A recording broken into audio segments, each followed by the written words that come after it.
Hello, everyone, and welcome back to For the Minions, a weekly podcast all about Paragon remakes and upcoming third-person MOBAs in general. I am your host, the Mangoose. This week, we've got updates for Overprime, Fault, and Predecessor, and then we will, of course, talk about Ethereal a little bit. No topic for discussion. We're trying to keep it short because we want to get back into the Overprime closed beta.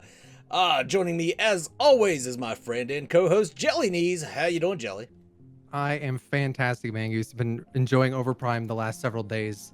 Split far too many hours into that game. Right. And before I introduce our guest, we've got a new special guest that'll be with us for foreseeable future, hopefully. Mangoose's new headset. Round of applause for Mangoose's new headset. Yes, absolutely. Really excited to have it here. But really, this week we've got the VikingJedi, which is a close personal friend of mine, and has been kind of following these projects because I force him to. And so, Viking, talk to us about your experience in Paragon, and what characters you played, what lanes you played, that kind of stuff. Oh yeah, sure. And thank you guys for again having me. So I started playing Paragon when it was first released on I think I'm not sure if it came out on PlayStation first and then was brought to PC, but I played it when it was on PlayStation. Me and another buddy that I had as a coworker, we both saw it and we're like, hey, that looks like it could be a fun thing. It's like a first-person shooter style, MOBA. And I'd played MOBAs before, through like League of Legends and so forth. So it sounded interesting to me, and so I got into it. And I was, like everybody else, like overwhelmed with the options and like the game style and the graphics, and it was super interesting, overwhelming, and a lot of fun. And my favorite character from the Paragon days was I'm totally gonna butcher the names, and I know one of you guys told me about it the other day, but it's the one with the turret.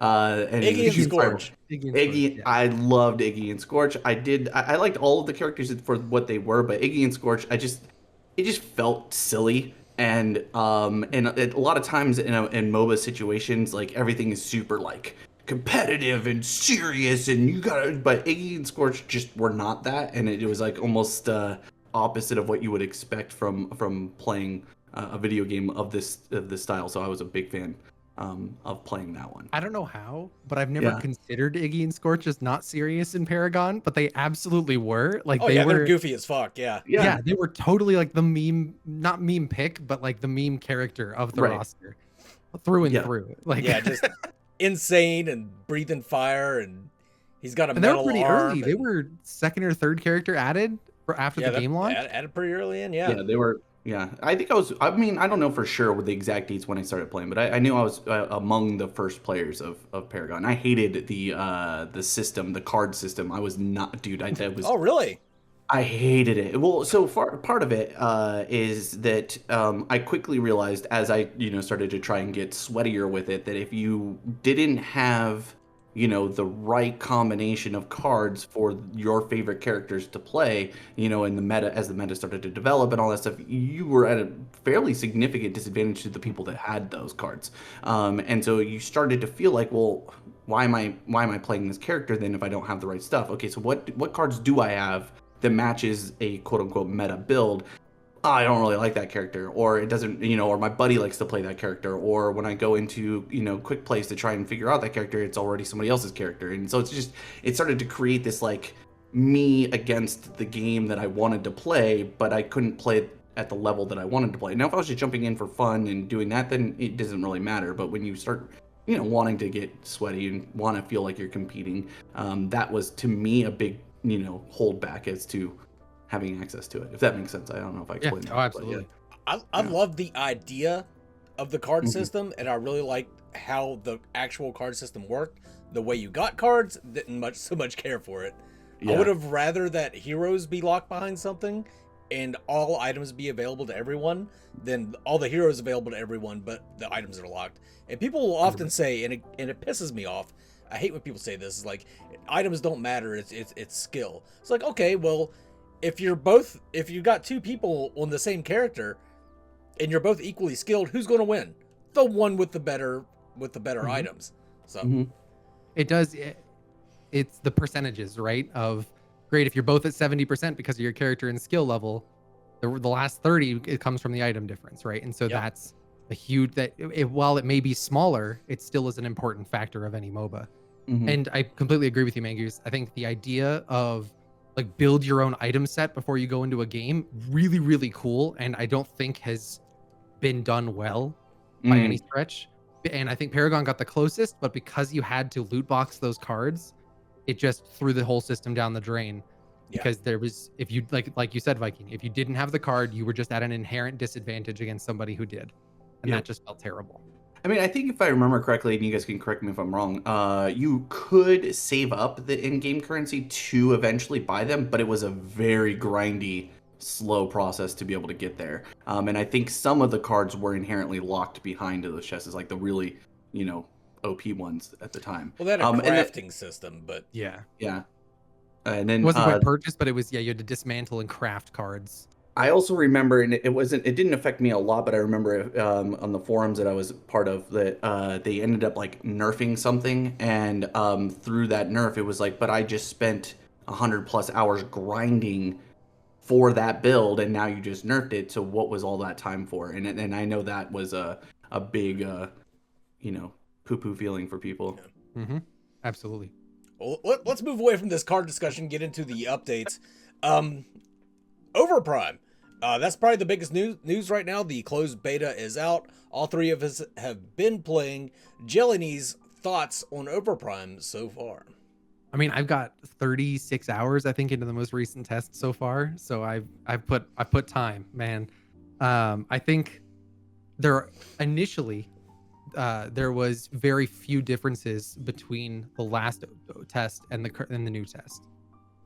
They fixed the mana problems, which A1, right? At first it didn't feel much different, but then getting more games in, you definitely felt that you could cast more than one rotation of your spells and then still have mana left over afterwards. Death timers, they increased the death timers that they go up to a much higher cap rather than, I think it was 65 seconds in the previous test or 80 seconds or something, which when you hit that point, the game stalled because there was no increasing downside for the enemy team if you killed them. So I think that's a huge improvement for them. I've had worse performance this time around and with the random frame drops. So I don't know if that's something they changed or whatever's going on there, though the game still looks great. But I'm still having fun with it, honestly. Like, I think that's the biggest thing is I clearly have put 30 something hours into it already, and I plan to put more in before it ends. I think that's the biggest thing is out of the 3 games right now, this is the one I've been having the most fun with playing consistently. In VikingJedi, I know, like, the first day we all played, and I've never heard anybody so happy with a game, to tell you the truth. Like, you were having such a great time with it. Yeah. But now that you have so many hours into it, because I know you've been playing quite a bit now, like, what are your overall thoughts on the Overprime closed beta? Well, I'm happy to report that I've got Jelly beat. I'm at 46 hours played. Ooh, must be nice. No, honestly, it has been fun. I've dabbled in a lot of the Paragon spin-offs, if you will, and they all have their pros and they all have their cons for sure. And this one does have both of those things. But I feel like for me, there's a lot of quality of life things that for me when I'm looking at like this style of MOBA, what it needs to be able to capture an audience, that's currently only option is Smite. And if you want to be a player in this, you've got to do something that organization's doing but better, and to be able to compete and I think and make a name in this space. And I don't know. Overprime has a lot of those quality of life things. If you're brand new, you haven't, to farming, to, what lanes should I go to, all that stuff. It's all there on a HUD. Farming is relatively easy. You get a notification on your little health bar that will execute it. It goes from 50 damage to 100 damage, so you will kill that minion and guarantee yourself some farming experience. And it obviously caters a lot to the newer, players, and maybe there can be some iteration of changing that for a competitive scene to where farming becomes a skill set. But I think it lends itself to introducing new players to this style of MOBA, which is kind of difficult. I mean, it's all skill shots. It's not so much a point and click, which you might be used to if you've played like a Dota or a League of Legends, where I press button, damage goes out, and it's going to hit somebody. for this, you're aiming just like if you were playing a first-person shooter and or a third-person shooter, you know. And so I think having some of those quality of life things in this game, and for me, the pacing of the game is insanely fun.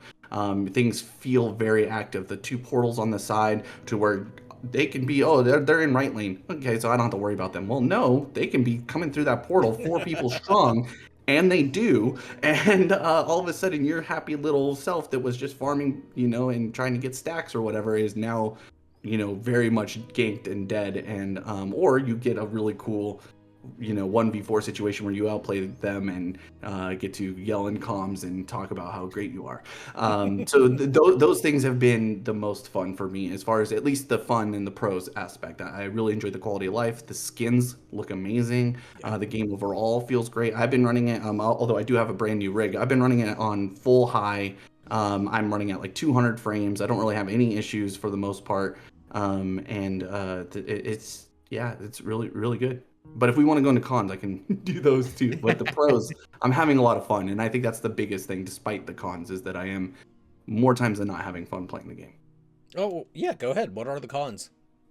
I mean, so current cons, I think, are, you know, the matchmaking in it to itself is kind of tough. And you did a video on this, and I agree a lot that, like, you know, whether they have an internal MMR or not, you know, for this playtest, I think they should. I think it would help new players not get put into a lobby with people who are, you know, Paragon, you know, vets or 46 hours vets. into the game. Yeah, or people like me who spent 46 hours and have been grinding and you know, spending my extra free time learning about all the itemizations or learning about how, you know, farming works or pushing lanes or, you know, vision and all that stuff. If you're brand new to the game and you get put into a lane with, you know, R3 or 4 or 5 stack, and we just, you know, poop on you for 10 minutes until you can surrender, that's not a feels good, man. And so I do think matchmaking is a big one. The other thing is the quality of which you get put into your matches. So, like, you know, there's no current system, and I don't know if they have plans for one once the game's launched, to pick your role beforehand. I don't necessarily think that, you know, you need to not have an autofill, you know, happen to make sure that you're getting people into lobbies fairly quickly. But I think it should be at a reduced rate to an extent. You know, using League of Legends as a representative, when you play ranked, you pick your role that you would like to play in. The game is going to try and put you into a lobby with people who are matching your roles. But if push come to shove, if, hey, we don't have enough people that want to play this other role, like jungle or support, those are the typical 2 that have the lowest play rates, you're going to maybe get auto-filled into those, and hopefully you do your best, or you can get somebody to switch with you or do something like that. Is it fun getting auto-filled? No, it's not, but it does make an overall better feeling for most of the games that you're going to put in if you know that I have a really good chance of getting the role that I like, especially if I'm in a duo or in a trio or in a quad or whatever. And you know, or even if you're that single guy, if you're the one that gets put into a group of 4 and you're just automatically relegated to the positions they don't want to play, that probably feels bad. I mean, it hasn't happened for me because I've been in mostly lobbies, but I'm sure that other new players have felt that. And so those would be some of the cons that I would say that are, you know, there. I do think that there's some other things that they can add in for, like, you know, again, new players as part of like a tutorial, you know, like jungle pathing. What do these things do? What does that do? I also think, and this to me, it would be something that was probably a little bit of a big ask, but I don't think any MOBA does a good job of explaining how the basics of macro work in any of these MOBA style games. Like, if you go into a game that looks really cool, you saw it on Steam charts or you saw it at the top of the, and you're like, man, that looks like a really fun game. I want to get into it, but I've never played this before. If there was a tutorial telling you, like, hey, look at this guy sitting in the bush there, he could be ganking you, that's, you know, or whatever, like, or if you're playing as a jungler, hey, do something like this as a basic path, and now you want to try and make your presence felt in the side lane, or do this. Those types of things, just it doesn't have to be over the top. It can even be a video that people can skip if they don't want to. But like, giving players who are new to the genre or new to a game, especially in a game like this, which is already, I think, going to be asking a lot for new players, giving them an opportunity to learn a little bit more of how the macro works is, I think, paramount to helping the success of all of the long-term gaming growing and getting a healthy player base. I think what's helpful with Overprime too is that there isn't that much macro, to be honest. Like, I've been telling people over and over again, like, don't die for a tower. Like, a lot of you'll see, like, experienced MOBA players, like, I'm going to exchange my life for this tower. That is never a good trade in Overprime because nobody gives a good goddamn about the towers. And Seriously. the minions aren't there to shove lanes or for Mhm. wave management. The minions are there to give you gold and to deal damage to enemies if they overextend. That's what the minions are for. They're not there for you to manage and have them push. The thing with Overprime is the way I try and look at it, like Fault and Predecessor are both Paragon remakes. They're both successors to Paragon. Overprime is its own thing. Like it's its own game. Like I can't really. They're using the Paragon heroes and everything, but it does not play like Paragon. And a lot of people don't like that, and that's fine. Like if you went into it and you're like, you know what, I don't like this style of game, then I'm cool with that. What I dislike is when people come in, they're like, well, this isn't anything at all like Paragon, and then they just shit on it. It's like, well, yeah, it's not like Paragon, but give it a try. Maybe it's still just a fun game, which I think Right. it is, or else I wouldn't have played it so goddamn much. It's a fun game. Like I've is. really been enjoying my time with Overprime. I was a little disappointed that there weren't more changes from the last CBT to this CBT. I expected more heroes. They did mid CBT switch up and add Narbash, which I was saying over and over again that they needed more supports, and so it's True. nice to see Narbash in. But with the skills that they have, I would think that they would have more heroes and everything in. I don't know. Not a lot of bugs or anything. I've experienced a few, but not a whole hell of a lot. It's been a pretty stable beta test. Balance is all over the place. Items suck, but it is a beta. They've got time to fix all that shit. We do need to bring that up so that they know that they need to fix it. But Yeah, I mean, the balance before the patch and the balance after the patch, granted, I haven't played a game since the patch has gone out, but just looking at it, I think they definitely are making the right moves towards a bigger sense of balance. But just based on the changes that they made. But like you said, the itemization has to be more fleshed out. There needs to be more items. There needs to be more niche items. So items for assassins, items for carries. It can't just be the same 8 damage items. And great, each of you have your pick of these 8 items, right? But that's something that they can definitely do. And those are easier to implement than new heroes. So if that's one of their bigger issues, I'm more okay with that. I think a big thing though that you both touched on is minions. And that and Mangus, like you went further in saying is the minions are not there to push. The minions aren't there to do any of those things. And I do think that that's a detriment to the game. I do think that and Viking and I went into like a 2.5-hour custom game testing the limits of We minions did. and where they go, how they work, how they function. And basically what we figured out is early game minions will build and push up onto that first tower. But past 20 minutes roughly of the game, I would say even earlier, depending on when you get the first turret down. Like, I mean, Yeah. if you are hard pushing, like the carry lane or even the solo lane or something like that to try and get early presence, you just don't. It will stall right outside of the first turret. So it like eventually it'll get to a point where it's just stuck there. And it's just like, okay, so I go up there and try and break the freeze, put myself at a situation where I'm, vulnerable, or it just stays there as a semi advantage that the waves are always slightly on their just side. slightly. Yeah, but And it it's doesn't add any yeah, I value. mean, between 15 and 20 minutes, they turn into this stagnant, they will not push a lane no matter what you do type of feeling. And that means games that go past 15 to 20 minutes take an eternity to end because you don't have minions that you can do anything with. You only ever have 6, maybe 7 minions going under a tower with you. And when they die as quickly as they do, you really only have 4 minions, it feels like, that you can actually do something with under a tower or under an inhib or under the core, either way. The patch did help that slightly in terms of changing how damage works late game for helping those pushes, but the minion waves themselves still do not build and push after the patch. And I think that's a huge detriment to the game. One of the things that when we did our test was the minions pathing itself. They path really weird. They'll sometimes, like, the melees will skip other melees to go and fight ranged minions and vice versa. The siege minion will sometimes just go up and decide to tank for everybody and we'll just die. I mean, if we even tested it, as boring as it was, we just put the game on and let it see what it would do as far as pushing. It was so inconsistent. It was like, and I know in a lot of other MOBAs it's fairly similar, that sometimes one minion wave will gain a slight advantage over another and it'll create a push. But for this, it was like vastly aggressively, sometimes way off. Like it was just really, really weird. And kind of all going 3 lanes can be different too. Like Yeah. it's not even consistent. It's not even like Across game to one. game it's consistent. It's like lane to lane changes completely, that one could be pushed into their tower, one could be pushed into yours, and one could be sitting dead center. Yeah. And it makes no sense at all. And it got to the point too where we were talking in comms. We're like, okay, so we got the first 3 turrets down. Like, what do we do now? Like, because it's like, okay, well, if we try and push up, then they're just going to collapse on us and we don't have enough vision, or we don't have enough. So what do we do? Okay, well, let's go after one of the main buffs. Well, there's no punish for them to match us at prime buff, for example. Like, we wanted to try and get the prime and to end the game or to gain an advantage.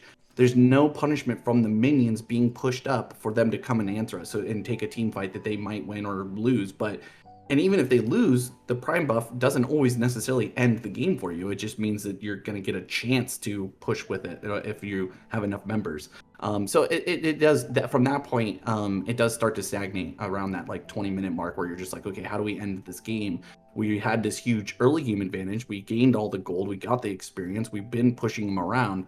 But now we're giving them a chance to catch back up, which can have its benefits of having catch-up mechanics of and punishing bad plays by the team that's ahead. But this isn't the adversary gaining an advantage through smart play. It's the game preventing you from being able to end games consistently, and I think that is a major concern for them. And it's not even games that it's like super even, where it's like 20 kills to 20 kills, right? And so you're pushing back and forth on each other. You could have a game where your team is 60 kills and they have 5, and you still can't end the game because minions and there's no sense of urgency to get those inhibs down from the map itself. Yep. Right? It's completely on you and your team 5-manning an inhib, usually with a team member tanking a couple shots to then push that thing down, or getting the prime buff to then do it for you with its radiant damage. Because that's the thing that takes inhibs more often than anything, is that explosion of damage when you dunk the prime buff. Yeah. Yep. The game's about getting enough kills to take an objective, and then that's it. That's what the game is. And it pisses me off when people are like pinging like, oh, defend right lane. They're like, I don't give a fuck about that tower. I don't give a fuck about those minions. Like, they're going to stop. Like, come to this team fight so that we can kill 3 of them and then grab prime, Yeah. Like, if there's not an active person pushing a lane, it doesn't matter. Yeah. Not really. Yeah, and I would say even then, only a few of the champions can really threaten to do more than just get a wave pushed up to an inhib and then actually do some damage. So from that perspective, yeah, again, it's just like, okay, it starts to feel I don't know how much you guys played at this, but it starts to feel sometimes like Heroes of the Storm, where you end up just 5-manning as a mob, running around, trying to, eke out advantages, doing side games, whether that's at the coin to turn black buff, or, trying to do the prime. And those between those two, neutral objectives, that's where a lot of the team fighting ends up taking place, and you can maybe eke out an advantage, but it's usually not a very lasting one. And I also think, and not to change the subject too much, but you guys mentioned itemization. I like most of the items and the way that they function in the game currently. I do think the items themselves are good items. I do think that there should be some more of them. Like, there's very few tank shredding items. So if you are a tanky character and you build a lot of health and a lot of armor and magic resist, you're very, very, very hard to kill for most of the characters. So from that perspective, it's yes, they need to do a lot more from an itemization standpoint. The thing I noticed while doing some testing for figuring out gold revenue, and I spent like probably 3 hours doing this yesterday trying to figure out itemizations, it takes a lot, and I mean a lot of gold to be able to get to 3 or 4 items. And unless you're the jungler who has consistent farm, if the enemy jungler's not stealing your farm like a JelllyKnees does, it's really, really difficult No, I mean stealing the other jungler's farm, not you stealing lane No, gold. it's fine. It's fine. But Whatever. not that you Just don't throw do me under that. the bus. It's cool. No, When I have not that you- 22 kills and 0, I can take whatever I want. Thank you very much. Fair enough. Well, that's true. Sometimes he'll come in, do a gank, and then you'll be like, oh, by the way, I'm taking your side buff because I need the mana. Oh, well, okay, fair enough. Do your thing, JelllyKnees. But yeah, no.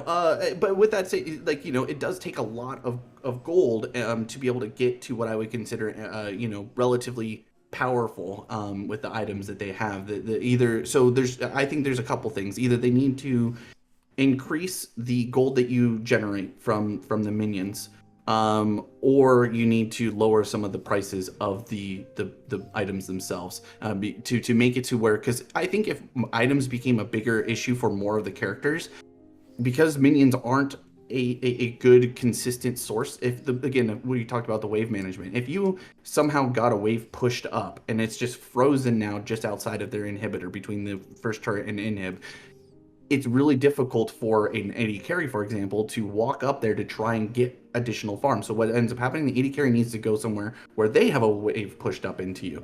But that's also usually the mid lane, and there tends to be 3 or 4 people there, and it's like, so you start splitting gold, splitting XP, and it becomes a very difficult, again, unless you're a jungler, to consistently get farm and consistently get your items to where you can make a meaningful impact on the game. If I look at damage charts, a lot of times it's usually 1 or 2 characters that's just really high gold and really high damage. Everybody else is kind of very low at the bottom, and that's, to me, because they just didn't get enough resources to be relevant in the game. And so I think if they, again, fixed either the items costs or the gold that you would get for minions, or fixed minions in general, you might be able to get like those more consistent 30 to 40 minute games, if things are kind of even or going back and forth at a good pace, or those 20-minute games where you just stomp the crap out of them because you played the game better. Yeah, 100%. Let's move on now. We already talked about the balance patch and the Narbash edition. They've been releasing their Hall of Fame, which is like the top 100 MMR ELO, whatever. I'm happy that they haven't made it to where everybody can look up their MMR and ELO, because I think that was a huge mistake that Fault made. And I kind of don't like that they're doing the top 100 either, but it has generated a lot of interest in the game. Like, people see that and they're like, well, where's mine? Then they start looking into it, like, where am I at? I also thought it was freaking hilarious that the last Hall of Fame, like 85 through 90 were all porn stars, which cracked me up so bad. That was a 5-man. That was a 5-man. I'm like, Heather Brooke, what? That's I'm like, Riley Reid, Sasha, what? Yeah, it's pretty funny. So what do you guys think of this Hall of Fame posting mid-CBT? I mean, when the first one went up, I 100% was on there looking for my name. 100%. I was like, I've played enough games and I've won enough of them. Like, where am I? I'm on here somewhere, right? And as I got further and further down the list, I'm like, I'm not this far down, am I? Like, I'm not 99, am I? I'm not even on the list, so it feels even worse. But I think you hit the nail on the head, Mangoose. I think it's good that they didn't announce it to everybody. Like, go check where you fall, because that turned Fault super competitive overnight. But I think it's cool that they're kind of having like a leaderboard of sorts to keep things interesting, and they're updating it consistently to see where people have shifted in that leaderboard.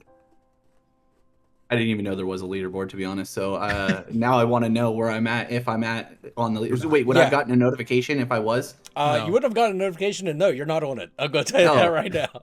Dang it. Unless your name's a porn star in game. No, apparently. It's not. All right. They wouldn't let me have my name. The other thing they've been doing, which I fucking love, is they've been releasing a list of banned players for both toxicity and hacks. 100% love it. A lot of companies are too afraid to do this because they don't want to hurt anybody's feelings. Apparently, this is fairly common for Eastern companies to do this. It's great. Viking, go ahead. What do you think of this stuff? I'm a huge fan of it. The only bummer I will say is that you get like I've seen already a few what I would consider repeat names. It's Hacker 101, Hacker 102, Hacker 103. So it's obviously the same guy, or maybe a group of people that are getting on there. But no, to me, even if you still are finding hackers in the game, or people who are using exploits or whatever, it's, as a player, it's at least encouraging to see that there's some proactivity in that regard, and you get a real sense like, hey, we are taking this serious, and we are in a playtest taking it serious. Like, it would be really easy, and I know it's happened before with other playtests of similar genres, where they're just like, it's not our main focus right now.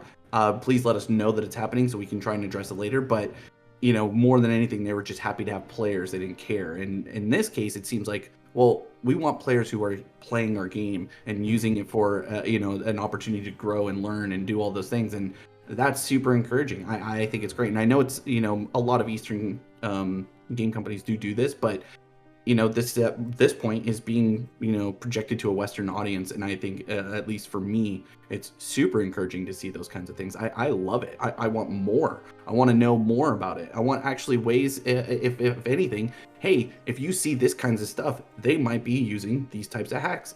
Report it. Take a screenshot. Something, because at least then that way you're having a proactive community. Because for example, I'm going to use League of Legends again. They tell you, yeah, please report hackers, but it's so hard to tell, is this guy scripting or is he just really good? Is this guy doing this or is he just really good? And so you start questioning yourself, and if you're questioning yourself, you might not report it. Or you're reporting it and saying, you know what, Riot, you figure it out. Or, hey, game company A, you figure it out. I'm just going to report this guy because he kicked my butt in lane, blah, blah, blah. And I just... it's very toxic feeling. And I think right now this just feels like, hey, these guys are at least on it, and I would like to know more about what it is I can do as a community member to assist. And I've seen, so there's another game, Naraka Blade Points. It's a battle royale that's again made by an Eastern company, but is decently popular here in the West. Something they did that's interesting with bans is if you report a player that was found hacking, they actually give you a cosmetic or your in-game character that you can use. That is, you only can get if you reported an actual cheater. That's, and I'm like, that cool. Is such a cool idea to incentivize reporting bad play, like actual cheaters, right? Sure. Because false reports are going to happen no matter what. So whatever. But it makes your, instead of your players feeling like, well, what's the point in reporting this person? They're just going to go make a new account. They're just going to actually incentivize a normal player, law-abiding player, for lack of a better way to put it, to do it by giving them a cool cosmetic. Not even you get purple, right? It was a golden bow or something. I was like, yes, I want that thing. Where do I report everybody, right? Go down the line. But I think that's a cool idea. Sure. And it's among the similar vein of confirmation that your report went through and actually led to something happening, and seeing a list of basically a public hanging of these people saying all of you're all bad people, right? I think it's a really cool idea, and I wish more people would do it. Yeah. Stunt was telling us in Discord, he was telling us that this guy was really toxic and using racial slurs and just the whole 9 yards. And it wasn't maybe 2 hours later, the list comes out, and that guy that Stunt was talking about was on the list. It's really nice. A lot of people that are like, oh, the report doesn't do anything. This shows you that it does. That it does do something. And by the way, I don't know if you guys have seen anybody hacking yet, but it's pretty freaking obvious when somebody's hacking. Your video is perfect. I was just gonna say, I haven't seen anybody in any of my games. I've definitely seen some questionable stuff, but I'm also, again, I'm an old school MOBA player at this point, I feel like, and so I'm always maybe that guy's just really good at using their character. But man, he was really hitting every shot. It was really kind of great. But no, the guy full on lasers and Gideon, and I still stand by. I think it would be really cool to see a mage that or an AP 80 carry that looked like a mage sitting there shooting out lasers. I just thought that was not in an overpowered way, but balanced, similar to the Colts super shots where he blasts off 4 burst shot or something like that. But I think it would be fun to see a mage that's more of a shotgun mage or something like that, that's out there getting in people's faces and pew-pewing at them. Yeah, it was pretty funny. Yeah. Something I do want to point out that wasn't on your list, Mangoose, but I just thought about it, is comparison from players from their first to their last one. Yeah, that's a good one, because a lot of people, have been... Go ahead, Jelly. So their last test, they had an all-time peak of 5,700, and I think it was 5,701 was their all-time peak in players. Their first day, they tripled that all-time peak, which I think is incredible. Amazing for them to see that 3 times the amount of players got on at one moment to play their game on the first day that it came out, and it was a Thursday for us, no less, right? So that's a weird day to have your peak go up, right? I mean, I can point to one big difference as to why that might be. I logged in this time. Oh, yeah. Everybody just Yep, wanted to you play got with Viking Jedi. They were like, I love Vikings. I love Jedis. Let me play with this guy. Exactly. I wasn't there for the first one, so the numbers were a little down. I apologize, but here this time, bringing in the player base. No, but it is really cool. Yeah, I mean that's huge to see for them, and I can't wait to see after the test what their numbers are for like accounts created and players that logged in throughout the whole thing, because they've had a slight decline throughout of actual concurrent players at all times, but that initial peak or that initial hit of the game coming out, right? You're always going to have slight variations of that after the fact. Yeah. And So, even their I think it's good to drops, see. even after the dropping, like of course they dropped off after that first one, but their peaks afterwards, like days after it released, were higher than their original numbers. Yeah, no, they do a really, really good job of keeping players engaged. I think releasing a hero halfway through was a great way to bring people back this weekend. Especially Norbash. Yeah. He's a that huge was a fan big favorite. person for a lot of people. Yeah, he's a huge fan favorite, I think. And they just needed a support too. Well, and a tanky CC heavy mage type support. Like he kind of has the whole package, right? And so I think good on them for sure. Like they've done a good job this time around, keeping people engaged, getting more players involved, the whole nine. Yeah. Are you guys ready to move on to Predecessor? Yeah, yes, sir. All right. So Predecessor's big news this week was they released a roadmap to early access, which detailed a list of stuff that they want to do prior to early access. And there was I wouldn't say there was anything new on it. The only thing new is that we now know that they are creating their own brand new hero. So there's nothing really new here, but it was nice to kind of see them do it as a roadmap. It's all stuff that we knew that they were working on, but yeah, you guys had stronger opinions about this than I did, I think. Jelly, why don't you kick it off? I mean, so the big thing that they start with on their post is their revamped UI. They go over the roadmap in general, but then when they break down each thing, they go through the revamped UI. This, not gonna lie, it is better than what they had in their last test, but in my opinion, marginally so. Right? That they got rid of like 5% of the things that were the problem in their last UI, and then we're like, see, look, it's better. And I understand it's work in progress. I understand this was probably done very quickly since their last test because it was not that long ago, right? But I feel like there's significant improvement that can still be had on this UI that I hope to see for them going forward. There are a lot of little details in there that like they're throwing in there as a way to keep people on the hook. Mangus, you and I talked about several times in the past of Predecessor putting out content, but it doesn't mean anything. Yeah. Right. It's information, like you said, nothing new that we didn't know was coming already. Right. Other than that they're working on their own characters, which really was an assumption to begin with that because they have to at some point. Right. Right. So it was just a matter of when, not a matter of if. And the biggest thing is they don't give any time frames. They don't give any estimate of anything. And when Predecessor went dark for 8 months already, and then they kind of like, here's an update, and then potentially go dark again for who knows how long. It's just this weird, like uneasy feeling for me looking at a lot of this information. Yeah, I think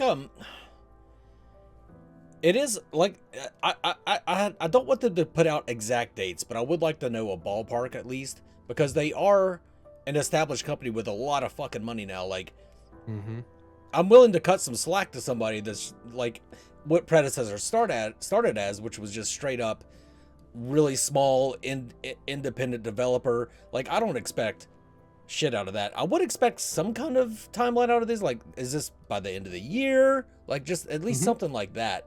Super general would have been fine. Yeah. But that's not even here. Yeah. And it just feels odd. But I mean, they talked about console, which they've been developing for console. We knew they were developing for console, but it's nice for them to reiterate that they are, because that's like people's main concern. MMR, player onboarding, the camera field of view, which is something I kind of complained about a little bit. projectiles, which I didn't have a problem with myself, and the new hero is supposed to be a vampire hunter. I think it's just Vala from Heroes of the Storm, actually, because it's just like a little handheld crossbow. That's what Vala does. She's a vampire hunter with two handheld well, a demon hunter with two handheld crossbows. So maybe we're just getting Vala. I'm cool with that. I love Vala. So do I. That in Diablo 3, that was my favorite. Was the demon hunter class. Very fun class for sure. So what did you think about this predecessor roadmap, VikingJedi? Okay, so I want to give a little bit of context. So I'm brand new to Predecessor. I've not really been a big follower of theirs or anything like that. So when I obviously knew that we were going to be talking about it, I wanted to at least do my due diligence of reading up on it, see what what's going on, so I can and so from a fresh new person's perspective of looking at their website and this road to early access. It was I was confused a lot, to be honest. I mean, I'll touch a little bit on this. The spelling and grammar errors are rampant, so that was odd to read in general. But when I, and some of the stuff was fine, like, say, oh, we're gonna, do a UI overhaul. We've got new heroes. We're coming to console. Items, we want to work on items, like all those things, like buzzwords, they sound fine. Like, hey, we're working on an MMR. Cool. Love that. Absolutely. I want the camera adjustments. Sweet. Not sure what the cameras were before that, but if it was a problem, I'm glad you're fixing it. But as they start going into like the things that they are working on, like the biggest one for me that stands out is that they said that the UI is the heaviest part of their game.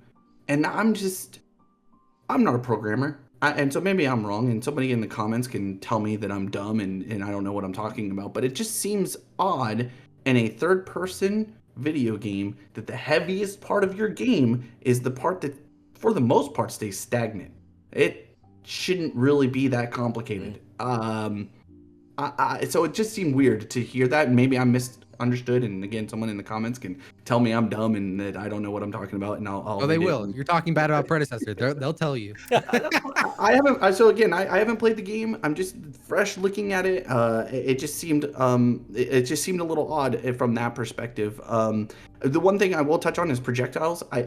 So in some of the other ones, so like Fault, I'm not a fan of the way that the projectiles felt in Fault. So if Predecessor had they just felt weird. Like the speed of them like didn't always match like the visual. I know they've updated a lot of that stuff in Fault, so Fault guys, don't come after me. I know that they've updated that and it's probably gotten better. But initially, that was something that felt weird. It looked like, you had like a laser going, but then the shot would hit, or sometimes vice versa. It looked like the laser hit, but it didn't register a number. And so you kind of always, and I have noticed this in Overprime sometimes too, you'll put out a shot and the thing doesn't quite go off, and you're like, wait, am I actually doing damage or am I not? And that's obviously in a game where landing your skill shots or landing your autos is a big part of your success in the game.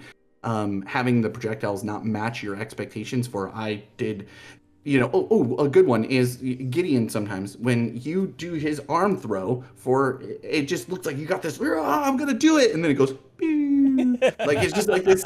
It doesn't feel, like I pressed button, do thing. It doesn't feel that way. And so if that was something that they found as a problem in Predecessor, is that it didn't always feel like it should when you did the things, it is encouraging at least that they addressed it. And that's the other part I'll leave off on, is a new person looking at their thing in this road to early access. At least they're aware of it. That's encouraging for anybody who maybe wants to get into the game, or if you are already a fan of the game, that they are aware of their issues. They are aware of the things that, at least the ones that they're talking about in this, and they're making active, not very well written, but active, attempts to address those concerns. And so at least from that perspective, it is encouraging to saying like, hey, because there's lots of game companies out there that are just like, no, our game's fine. Field of vision is fine. This is fine. We're not worried about console. We're not worried about this. We don't need a new UI. It cost us, $200 million to do this UI. We're not changing it. At least they're saying like, hey, you know what? We heard your feedback. Yeah. We're going to make efforts. It would be encouraging, obviously, to either get like an idea of, hey, we're gonna, after this, chunk of, fixes, we're gonna do another playtest, or we're going to do, or we're shooting for, Q4 in 2000 or in 2020 or 2023 or whatever it is. Still feels like it's 2020, man. This pandemic has just totally messed with my timing. But you know what I mean? That would have been encouraging too. But again, at least from a new person's perspective, somebody who's not into the game, at least it looks like, they're trying to do something. But again, I did watch some videos on like gameplay. The game looks cool. Some of the abilities are super neat and interesting. It looks like it has an opportunity to be, again, a competitive environment, which I think when you're playing a MOBA, that's what you want. You want it to feel like you have onus and have an opportunity to show skill expression. So all of those things there, the basics for what makes a good game and a competitive game available to your players, I think is there. And obviously it sounds like they've got a lot of fine tuning to do to get the rest of it there, but they're saying they're going to try and do that. So hopefully it becomes a success. I hope that answers your question. It does. Predecessor, I think, has the most potential to be the one that I will play, like, hardcore for the most part.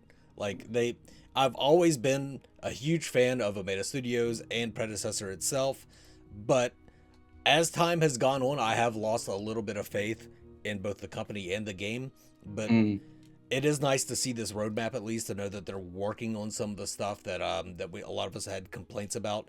And the new heroes too, like some people looked at like really deep into some stuff. It looks like Aurora and Moragash might be coming really soon, and like Aurora especially is just a huge fan favorite that would be really nice to see in any of these games. Moragash can go fuck herself, even though she's my main in Fault, but oh, speaking of false projectiles, I meant to say while you were talking about that, something really off-putting that I just discovered in Fault like a couple weeks ago. Sparrow, when she basic attacks, the sound of the arrow hitting the minion comes before the sound of her like bow releasing. So she'll be in lane like, but then when she's attacking minions, it's like crack, crack, oh god, crack. And it's like, what the. Brilliant. I remember actually, speaking of Sparrow in Fault, I remember, and I'm curious because I haven't played it in a while, but I'm curious if it, and you can tell me, is when she would do her attacks, her whole upper body wouldn't move, and it would just look like this weird, like, glitchy arm moving the bowstring back and sending out autos or your spells. It just looked, and when you would take her to run around and she's all like super stiff like this the whole time, and like you would try to do, and it just looked like just no normal person would. I mean, even if you are strong enough to consistently keep the bow, pulled back like they show in all of these games, like even in Overprime, she has the bow cocked the whole time. Like, I mean, your arms must be getting tired, dude. Yeah. But the at magical least string, come on. Seriously. But at least in Overprime, like her animation is fairly fluid, and it matches her attack speed. By the way, I tested this. Like as you get her ramped up in her attack speed, hey, I think that's important. It should look like when I'm pressing buttons, it should look like I'm pressing them really quickly. And hers did match, which was a nice quality of life thing, again, from a graphical standpoint. But yeah, it was funny in Fault. She just looked like a stiff person, just like this over and over. I don't know if that's still the case, but it was. Yeah, but sound and projectiles should be very fluid. You want your players to feel like they're actually doing stuff. Speaking of Fault, you guys ready to move on to Fault? Let's do it. Not many updates for Fault. They just released a list of the top Gideons by experience. Fault tends to go fairly quiet whenever any of the other games are doing anything major, which is smart. Like, why waste your time on marketing when everybody cares about Overprime right now? Like, nobody gives a shit about Fault. But this was, I don't know, it was a fun thing to release. The thing that got me is like, was it 7-Heaven, 7-Eleven, 7-Heaven, is that his name? The top Gideon. I faced that guy in lane. Like, that's not fair. Like, I shouldn't be up against that guy in lane. Well, now they just got to put out the top Moragash and see Mangoose at the top, and then it'll be fine. I'm definitely not the top Moragash, but well, if you're the only one playing, then maybe you are. Oh no, there's plenty of people playing Moragash. And then after my video, there's plenty of people playing T-Og Moragash too, which is kind of fun to see. Everybody zooming around the map. Yeah, I completely agree with you, Mangoose. I think this was a cool thing to have. It was kind of out of the blue. Yeah. For them, because they've never done anything like this before. And I think Gideon was a weird choice, potentially, of like the first one to do. maybe they looked at like who's got the highest play rate of our current player base and just used that one. But okay, like it's a good thing to keep information going out, right? So keep posting something that they have, whatever it is, 22 characters now that they can go through, and for each one now they have 22 posts, right, of this same type. Yeah. Anybody, you guys got anything else for Fault? Nope. All right, let's talk about Ethereal a little bit. VikingJedi, did you play Ethereal? I don't remember. I did, yeah. So I was part of the playtest team for a little bit. As a tester. Right on. Yeah. So what are your thoughts? What are your thoughts on Ethereal?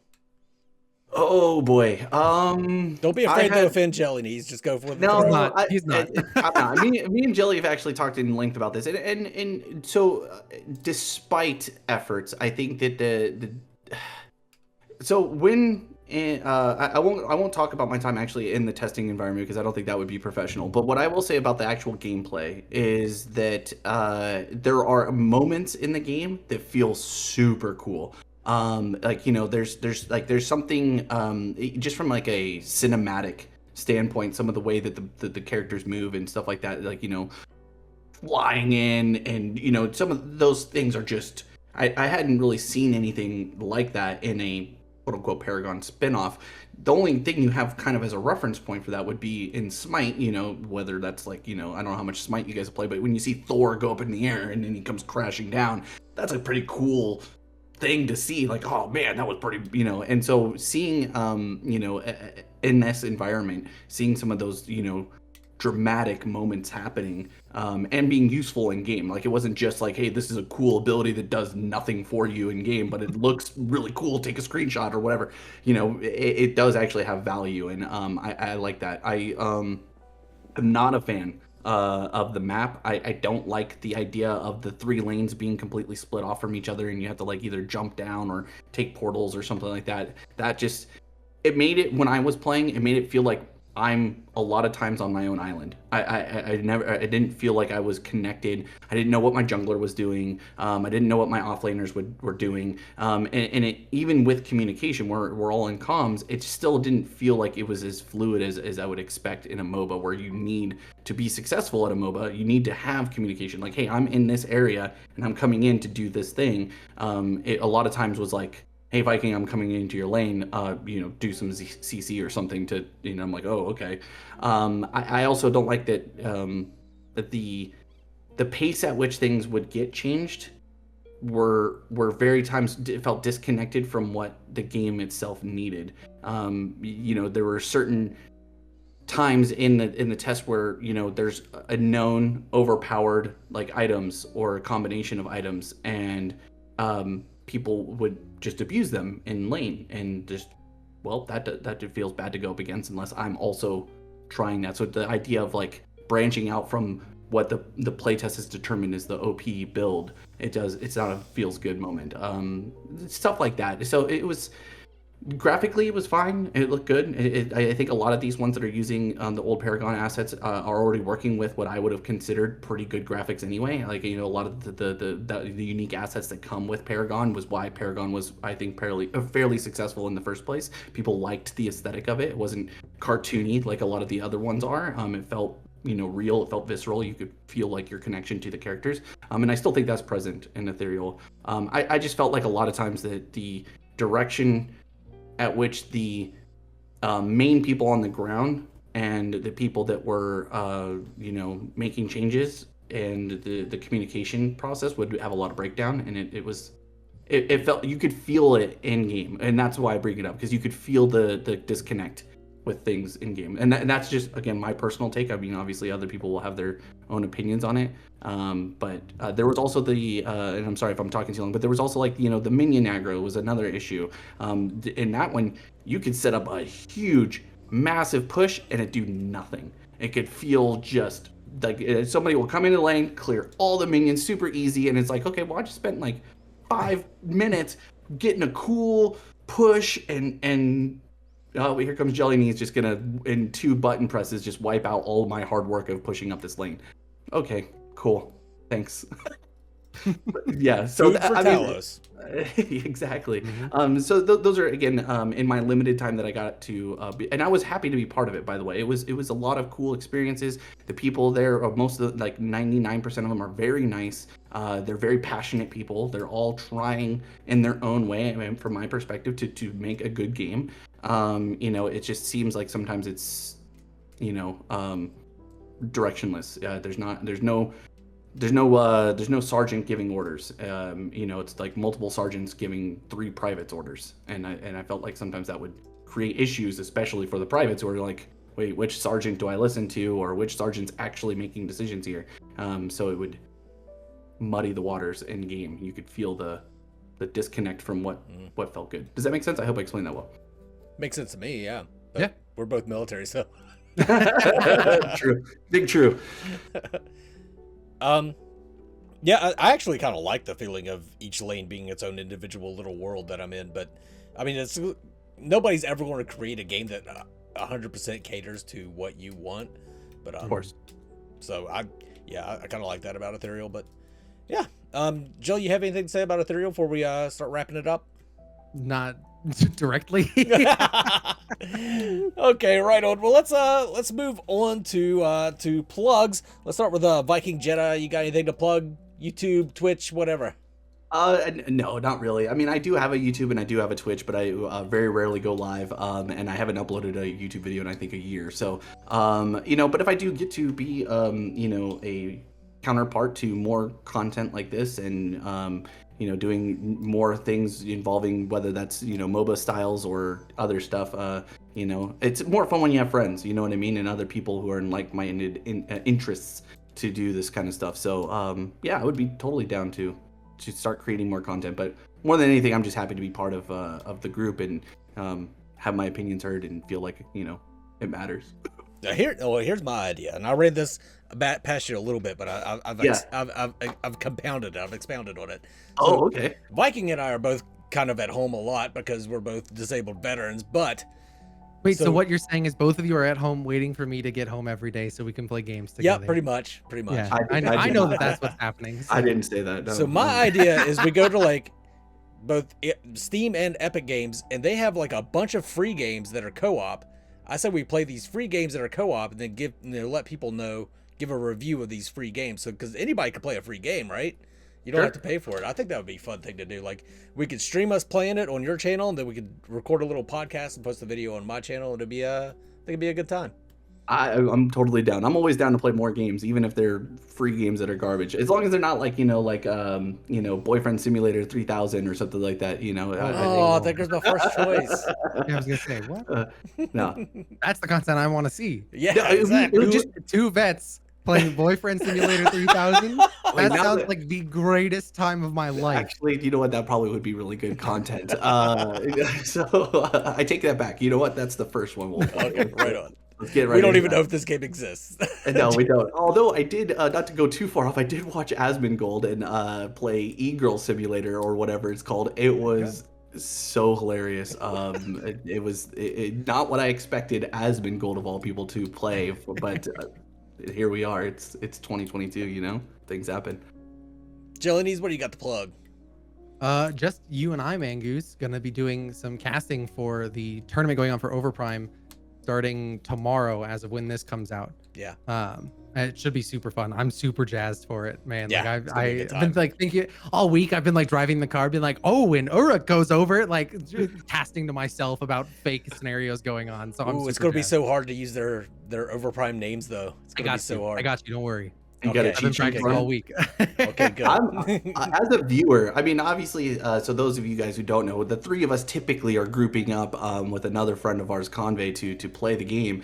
I was hoping that we would put together a group to compete in the tournament, but then they both came out and they said that they're going to be casting it. So I was a little heartbroken that I couldn't, get a chance to flex, our skills in the tournament. But I am so amped to see this game played at a quote unquote competitive level, right? Seeing people who are organizing teams, hopefully, taking it serious, maybe putting in extra hours working on strategies and what they come up with.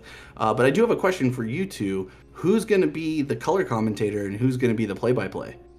Oh, we know Mangoose is the color. There's Oh, no okay. question about that.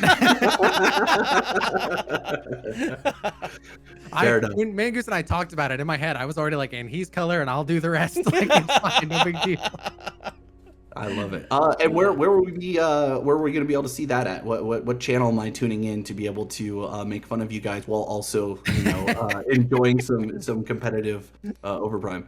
So that'll be twitch.tv/Jellyknees, and then theoretically, Mangoose, I think you're probably going to put a VOD or something up on Yeah, I'll your put a channel video after or the some fact. shit up. But yeah, if you want to watch it live, it's gonna be on JellykNees channel. Yeah, Sick. should be fun. What about do we know any like details as far as like how many games the players are playing? Is there like a best of 3? Is it a best of 1 kind of tournament? 16 teams, single elimination, so it should be fairly short. Sick. Sweet. Unless there a the prize games pool? go like 3 hours, which it very well could. There's no prize pool. It's just I mean, just that's for fun. happened with the last Overprime tournament that they did before they pulled down the servers. Was they had games that went ridiculously long. I hope that's not the case this time. I do think, and I know we touched on it a lot, and I don't want to go back to it necessarily. I do think there are opportunities for organized teams to end games efficiently. Mm-hmm. The hard part is in the pickup game environment where you don't always have a reliable team member or somebody who's brand new and doesn't know, and the ping system, while I think is pretty good overall, doesn't always convey exactly what you're trying to get across to somebody who's not in comms with you. I do feel like right now most of these types of games are always going to feel better if you're in comms with people that you're playing with, but yeah, so it'll be interesting to see if these organized teams are able to actually close games out and what I would consider a normal game time of like 30 to 40 minutes if it's going back and forth, but so I'm excited from that perspective at least, and hopefully that gives the dev team a lot to work off of. Like, hey, in this competitive environment, we're still getting hour-plus long games. We got to figure out a better way to get our players, having onus to end games. This one big team fight led to the ending, push. That should be there because that's what makes these types of games super fun, and especially from a competitive standpoint. Yeah, absolutely agree. Mangoose, what about you? What do you got to plug, my friend? Nothing. That's going to wrap it up for this week. I know what you have to plug. Your new headset. Show it off for everybody because it won't last long. It's not going to last long. So... I break my headsets so fast unless it's that cheap, shitty one that has survived for fucking like 8 years now. But anyway, if you're a true fan of For the Minions, you've seen like 5 or 6 headsets at this point go through the lifespan of like 80 episodes, no less. So they're really not that long. Like, but that is going to wrap it up this week. Thank you all for coming out and viewing. We really appreciate it. But this is the For the Minions crew signing off. You guys have a good one. Mangoose.